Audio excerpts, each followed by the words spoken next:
Oi, gente, tudo bom? Meu nome é Eduardo Klein, eu sou nutricionista e mestre em ciências médicas. E esse é o segundo vídeo aqui do meu canal, com uma pergunta: comer. O que é comer? E depois de comer, digerir ou não? Absorver ou não? Eliminar ou não aquilo que comemos? O que nós colocamos para dentro do nosso corpo quando comemos? O que acontece com isso? Vamos tentar entender essa questão.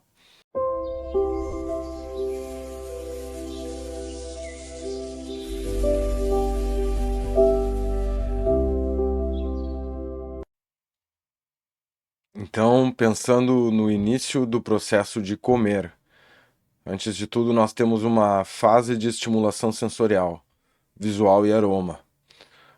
De fato, apenas de pensarmos num alimento, ou de enxergarmos um alimento na nossa frente, ou de sentirmos o cheiro do alimento, tudo isso pode estimular e fazer com que o nosso organismo já apresente respostas, reflexo a esse estímulo. Nós podemos começar a salivar, nós podemos começar a ter uma experiência psicológica, já imaginar como vai ser esse alimento. Então, comer começa já nesse estímulo sensorial antes mesmo daquele alimento entrar na nossa boca.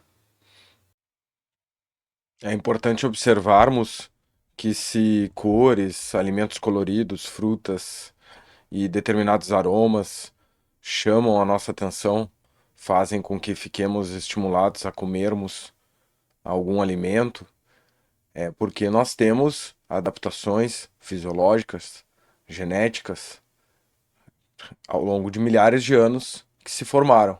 Então, é natural que pensemos que se ao olharmos uma fruta madura, fiquemos com muita vontade de comê-la.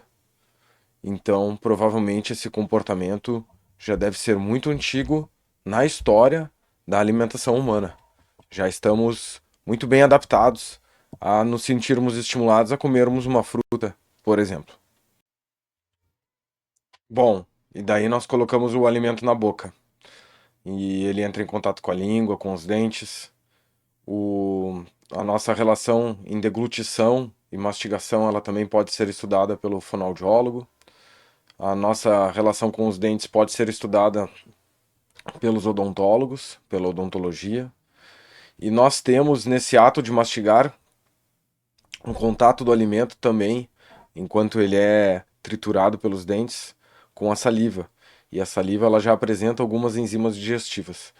Dentre elas, notadamente, a amilase salivar, que na presença de amido nesse alimento que está sendo mastigado, ela já começa a fazer uma digestão desse amido, quebrando o amido em várias moléculas de maltose, que é um disacarídeo composto por duas glicoses.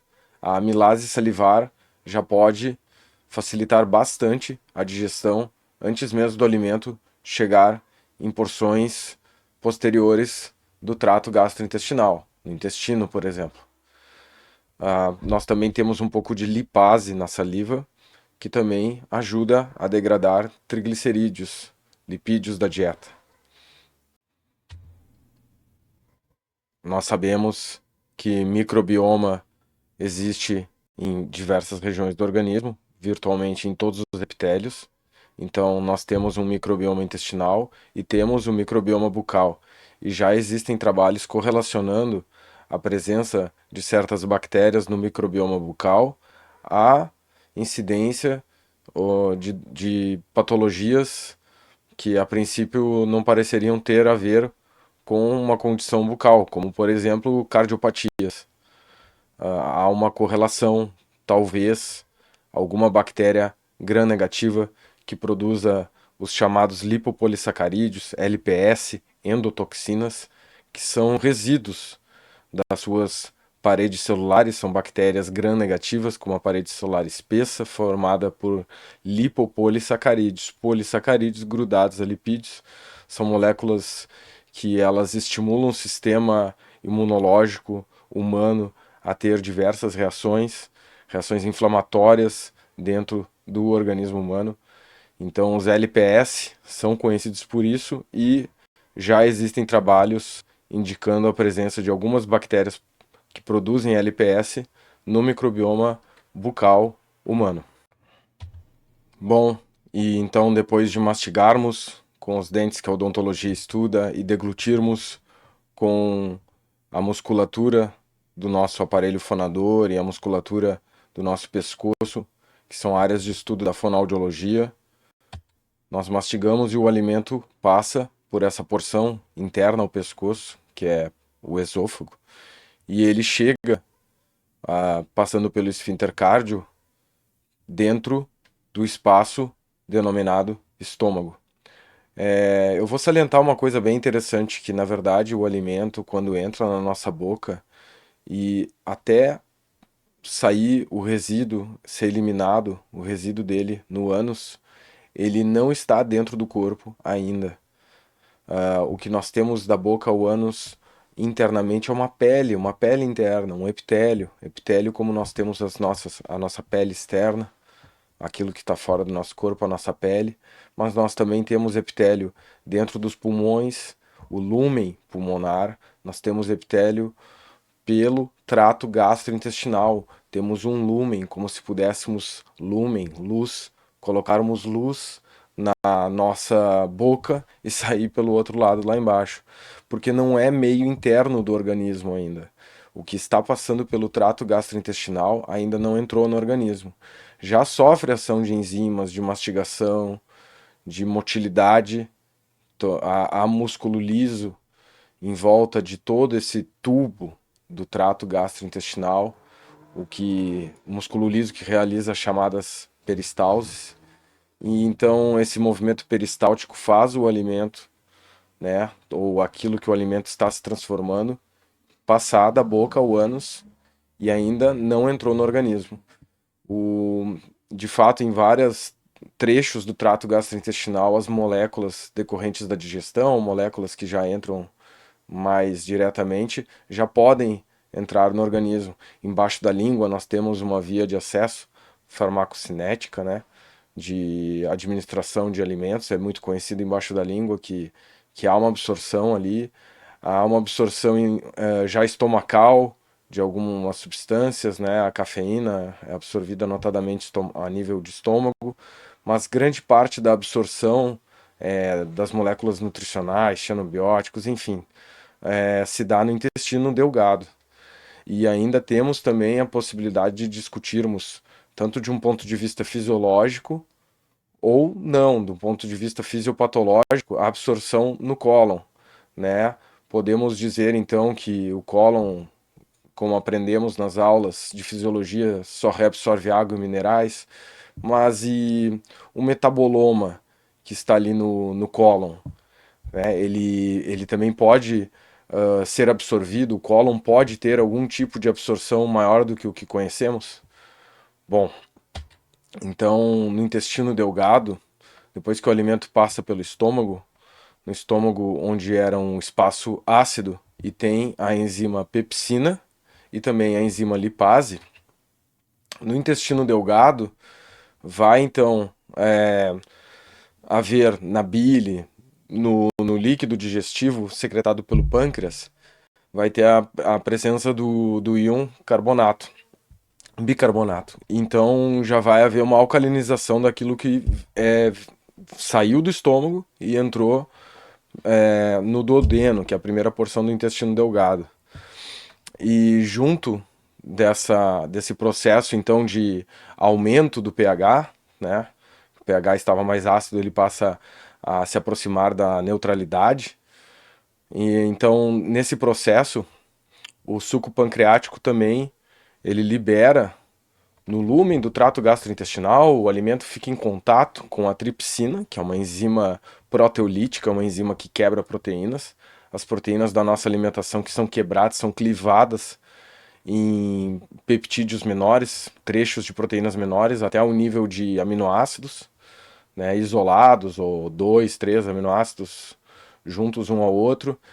Então, quanto mais for quebrada a proteína, que é uma quebra, uma hidrólise, uma digestão que já começou lá no estômago, em meio ácido, aqui vai ser uma digestão de proteína em meio alcalino. Aqui também nós temos a lipase pancreática, que ela quebra triglicerídeos, né, liberando glicerol e ácidos graxos. Temos novamente a amilase, como a salivar, mas mais forte que a salivar.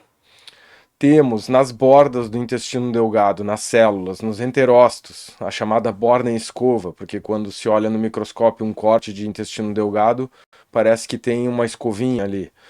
Nós temos ali enzimas, notadamente as enzimas que digerem disacarídeos, as disacaridades.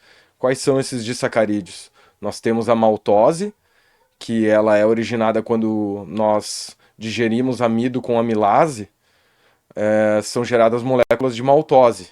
E a maltose, por sua vez, é a junção, a composição de duas moléculas de glicose.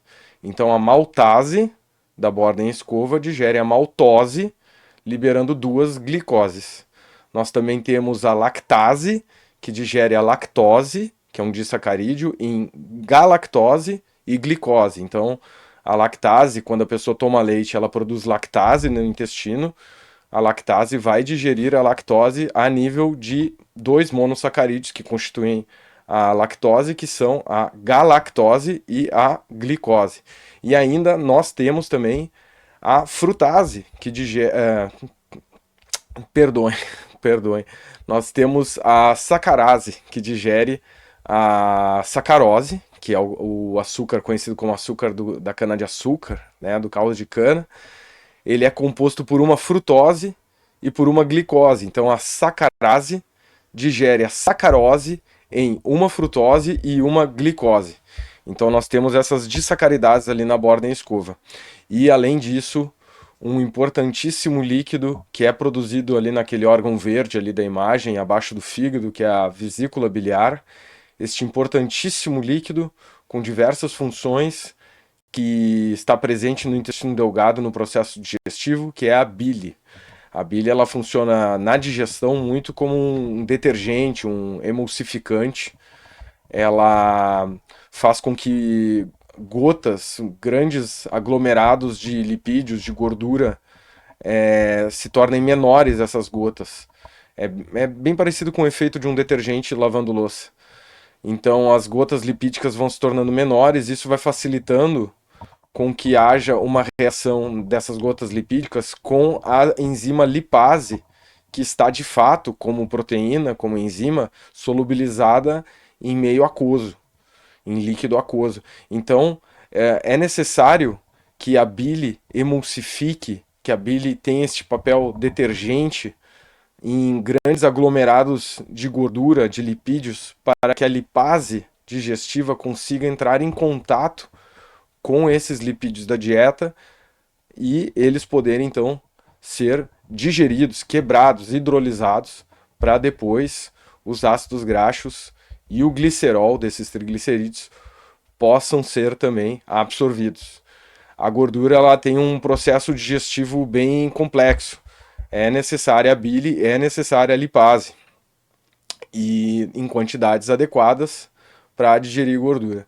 Se a pessoa não digere gordura, essa gordura depois ela pode ir para o intestino grosso, ela pode causar um efeito gastrointestinal, uma diarreia, né? Pode ser chamado isso de esteatorreia. Esteato, gordura, reia é o ato da defecação. Então é um sintoma que acontece pela baixa absorção da gordura. Quando a pessoa também ela apresenta uma acolia, fezes que não tem bile. Como que se sabe que as fezes não têm bile? Porque elas estão pálidas. A bile, ela durante o processo digestivo dela com o bolo fecal, ela se torna marrom, dá a cor às fezes, e quando ela não está presente, as fezes ficam claras, como se fosse cor de argila, dizem. Então a acolia significa que não está havendo bile na formação do bolo fecal. Então a bile ela é extremamente necessária também para eliminação de xenobióticos, a eliminação de toxinas ambientais persistentes no corpo humano, durante um processo de dieta, durante um processo de catabolismo, de emagrecimento, de perda de peso, moléculas tóxicas que estivessem acumuladas em tecidos variados dentro do corpo humano. Quando retornam, essas moléculas eventualmente retornam ao fígado, ligadas à lipoproteína, como HDL ou mesmo a albumina. Se esses xenobióticos retornam, se solubilizam na bile, eles são eliminados via biliar. A via biliar, ela é muito importante para a eliminação de xenobióticos. E então a bile, ela participa do processo digestivo, mas também faz muito mais além disso. Só uma correção rápida sobre a bile, ela é produzida no fígado e não na vesícula biliar. Ela é produzida no fígado e é armazenada ao longo do dia na vesícula biliar. E sob certos estímulos, chamados de estímulos colagogos, por exemplo, a entrada de ácidos da passagem do estômago para o intestino, essa mudança de pH, o intestino abruptamente ficar mais ácido, é um estímulo à secreção, eliminação, né, de bile que foi produzido no fígado, foi acumulado ao longo do dia na vesícula biliar e sobre esse estímulo colagogo é despejada no duodeno, entrando no duodeno pelo chamado esfíncter de Oddi. É ali a passagem da árvore biliar, do colédoco, com o intestino delgado. Essa bile, então, ela entra e ela vai fazer parte do processo digestivo, mas também, como abordamos, ela é também necessária até, inclusive, para a eliminação de moléculas que estavam no fígado, e eliminação de excesso de colesterol, de toxinas. A bile tem diversos papéis importantíssimos. Bom, e depois que tudo que está passando pelo intestino delgado foi o mais digerido possível, sofrendo ação de diversas enzimas e inicialmente até mesmo lá na boca, na mastigação, depois que isso tudo liberou diversas moléculas bem menores, bem hidrolisadas daquilo que era alimento, então nós teremos os processos nos epitélios, né, do intestino, no epitélio intestinal, nos enterócitos, o processo de absorção. A absorção da gordura, ela passa meio que por difusão, porque pensem que a membrana de todas as células é fosfolipídica, é lipídica, tem uma porção lipídica. As gorduras podem passar por entre essa membrana fosfolipídica de maneira mais facilitada, uma absorção mais facilitada, e no enterócito elas atravessam o enterócito, elas vão ter contato ali com um sistema de vasos vasos linfáticos, né, do sistema linfático mesentérico, que é um grande conjunto de canais linfáticos que está interligando esses enterócitos que estão em contato com os alimentos no intestino, são as células intestinais. O sistema linfático mesentérico liga tudo isso à circulação porta-hepática, né, como forma de absorção dos nutrientes e de tudo que entra no corpo por essa via até o fígado. Então, ali nós temos a presença de uma lipoproteína chamada quilomicron. Então, todo aquele conteúdo lipídico da dieta, ácidos graxos, mas também moléculas solúveis nesses ácidos graxos, vitaminas lipossolúveis, como a vitamina D, vitamina E, vitamina K, isso entra nas gotículas lipídicas e se junta aos quilomicrons. O quilomicron ele já vai levar essa porção lipídica da dieta para o fígado, né? E o fígado pode refracionar isso, redistribuir isso em lipoproteínas, enviar para a periferia do corpo com LDL, com VLDL, né? E daí também nós teremos a porção absortiva, aquilo que está no lúmen do trato gastrointestinal, aquilo que está passando pelo intestino e que é mais solúvel em água, é mais apolar. E daí é necessária a ação de transportadores. São proteínas nas membranas dos enterócitos que ajudam a transportar. A glicose funciona numa espécie de simporte com sódio, então a glicose é melhor absorvida se houver uma quantidade adequada de sódio no lúmen do trato gastrointestinal.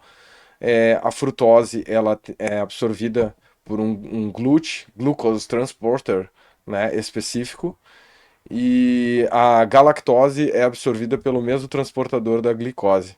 E também aminoácidos também precisam de transportadores, muitas vezes, principalmente os mais polares, transportadores que facilitem a entrada, a passagem deles do lúmen, do trato gastrointestinal, no intestino, antes ainda de entrar no corpo, passa pelo enterócito, entra no organismo com a ajuda desses transportadores.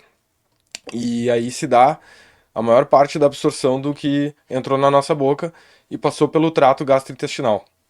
É nessa porção do intestino delgado.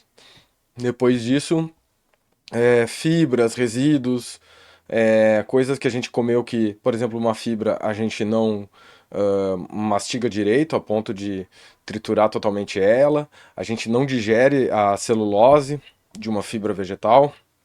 Então, se a gente não digere, a gente não quebra, não mastiga direito. Isso também não sofre processo de nenhuma enzima nossa, endógena, humana, que digira a celulose. Ela vai passar e vai para o intestino grosso, né? Depois de passar por todo o intestino delgado, vai para o intestino grosso e vai formar o bolo fecal sem que tenha sido digerida, absorvida. Várias coisas são assim. Se comêssemos uma pedra, um pedaço de madeira, uma folha, uma casca de árvore, provavelmente a maior parte daquilo ali que comemos não tem como ser digerido e não tem como ser absorvido. Então nós digerimos, nós absorvemos e aquilo que sobra vai para o chamado intestino grosso, que é essa porção mais externa do intestino, né? Passa ali pela válvula iliocecal, que junta o ilho, que é a última porção do intestino delgado, com o seco, que é a primeira porção do intestino grosso. Passa por essa chamada válvula iliocecal, o quê? A coloração desse bolo fecal amarronzada é originada da bile, que é esse líquido que é produzido pelo fígado, acumulado e secretado pela vesícula biliar e entra no intestino delgado, ajuda como detergente a digestão de gordura, elimina toxinas do corpo e também dá a coloração das fezes. O volume das fezes vai se dar muito por fibras, mas principalmente por bactérias mortas. Fezes saudáveis, a maior parte do peso delas é simplesmente bactérias, porque as bactérias elas vão consumindo os resíduos da nossa alimentação, as fibras, mas também até alimentos que nos trariam nutrientes, mas as bactérias podem ter conseguido absorver esses nutrientes antes da gente e acabaram se multiplicando. E vocês imaginem uma bactéria que ela vai vivendo e morrendo cada vez uma nova geração em minutos. Então, num intervalo digestivo de 12 horas, quantas milhares, milhões, bilhões de bactérias nasceram e morreram, nasceram e morreram, nasceram e morreram. E elas vão compondo uma matéria orgânica de resíduos dos seus corpos unicelulares, né? Então, elas vão constituir em biomassa, em carbono organizado que foi vivo e foi morto, né? E vão compor o peso das fezes, com a coloração da bile, então, com as fibras da dieta, né? O famoso quando a pessoa consome um vegetal, milho, quando ela consome pimentão, enfim, fibras que sejam de muito difícil digestão e ainda por cima tenham algum pigmento, né? Notadamente são eliminadas. E o natural, o mais saudável, é com que esse processo de eliminação acontece com a formação das fezes e a defecação correta. A pessoa consiga eliminar tudo isso de maneira constante, de maneira saudável, de maneira regular, de maneira frequente. Mas dependendo, então, do que acaba estando no intestino grosso, né? Tudo aquilo que vai formar as fezes também forma um conjunto de bactérias adaptadas àquela situação ali, né? Aquilo que comemos e que trouxe resíduos que vão acabar no intestino grosso pode ter mais ou menos fibras, mais ou menos resíduos pegajosos de farinhas com digestão incompleta, mais ou menos resíduos, mais até mesmo putrefados de proteínas, né? diversos tipos de resíduos vão modular o microbioma intestinal que reside no intestino grosso, nessa porção final, no cólon. Então, nós teremos a produção de moléculas mais benéficas ou moléculas mais patogênicas pelo nosso próprio microbioma intestinal. Isso é uma questão em aberto. Nós vamos observar também que pessoas com dificuldade crônica de defecação, com uma motilidade comprometida, talvez com acúmulos de biofilmes nas paredes do intestino grosso que não estejam sendo eliminados corretamente, a formação de acúmulos de fezes, os fecalomas, praticamente pedras dentro do intestino. Essas pessoas elas podem ter um microbioma bem característico por esses processos e elas podem então estar com problemas de eliminação. Então, houve uma entrada de alimento na boca, mastigação, deglutição, né? Um pouco de digestão já na boca, uma digestão estomacal a nível ácido, uma digestão depois com enzimas pancreáticas e bile no intestino delgado, uma absorção de muita coisa no intestino delgado, mas resíduos. Seja porque a pessoa comeu demais, seja porque a pessoa já não está apresentando uma digestão muito eficiente, seja pela composição com mais fibras ou menos fibras da dieta, acabou acontecendo que um resíduo pode ter ficado mais tempo do que deveria no intestino grosso. As fezes que ali são formadas, elas podem estar sendo formadas e eliminando apenas parte dos resíduos. E eles podem ir se acumulando no intestino grosso. Isso é uma hipótese, isso é observado em colonoscopias, tá? Então, nós podemos dizer que há problemas, existem na humanidade de eliminação dos resíduos da alimentação. E podemos discutir a patogenicidade dessa situação. Então, com todas essas questões, eu volto para a questão inicial: comer. Digerir ou não digerir, absorver ou não absorver, eliminar ou não eliminar aquilo que comemos. Um exemplo de alimento que nós podemos comer e não precisa ser digerido, ele é absorvido diretamente, é o mel. O mel já está na sua forma fundamental de glicose e frutose. Ele pode ser absorvido em pequena quantidade já embaixo da língua e também no intestino delgado. Nós também temos alimentos com uma digestão fácil, que não exige enzimas pancreáticas, como a sacarose, que é o açúcar de cana, o caldo de cana, que também está presente nas frutas, na beterraba, na cenoura. Essa sacarose, que é composta por dois monossacarídeos, a frutose e a glicose, ela é um disacarídeo e esse disacarídeo sofre digestão pela sacarase, uma enzima que digere a sacarose na borda e escova do intestino delgado.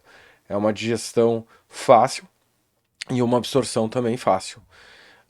Nós também podemos pensar no extremo oposto, como comermos um pedaço de casca de árvore e que não tem nada ali que sofra ação de nenhuma enzima que nós produzimos no nosso pâncreas, ou na nossa boca, ou no nosso estômago.